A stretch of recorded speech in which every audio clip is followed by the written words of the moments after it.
புதுச்சேரி மாநில பூர்வீக ஆதி திராவிடர் அரசு அலுவலர்கள் நலக்கூட்டமைப்பு சார்பில் ராஜாநகர் பெரியார் படிப்பகம் கட்டிடத்தில் புதுச்சேரி பூர்வீக மக்களுக்கான உரிமைகள் தொடர்பாக கலந்தாலோசனை கூட்டம் நடைபெற்றது. கூட்டமைப்பு தலைவர் ராமலிங்கம், பொதுச் செயலாளர் சரவண பெருமாள், கலத்தோணியன் தலைமை தாங்கினார். கூட்டத்தில் கௌரவ தலைவர் வீரபத்ர சுவாமி, துணைத் தலைவர்கள்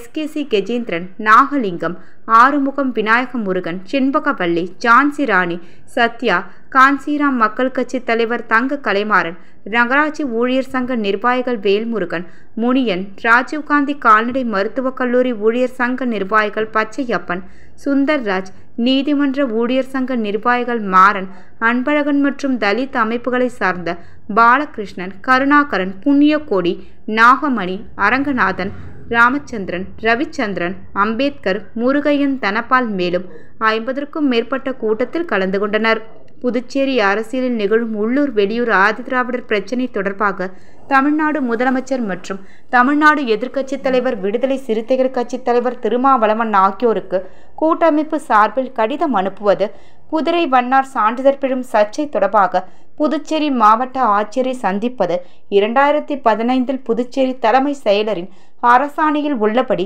சலுகைகள் உட்பட பூர்வீக ஆதி திராவிடர் மக்களுக்கு மட்டுமே வழங்கப்பட வேண்டும் என்பது தொடர்பாக இயக்குநருக்கு கடிதம் கொடுப்பது என்பது உள்ளிட்ட தீர்மானங்கள் நிறைவேற்றப்பட்டது.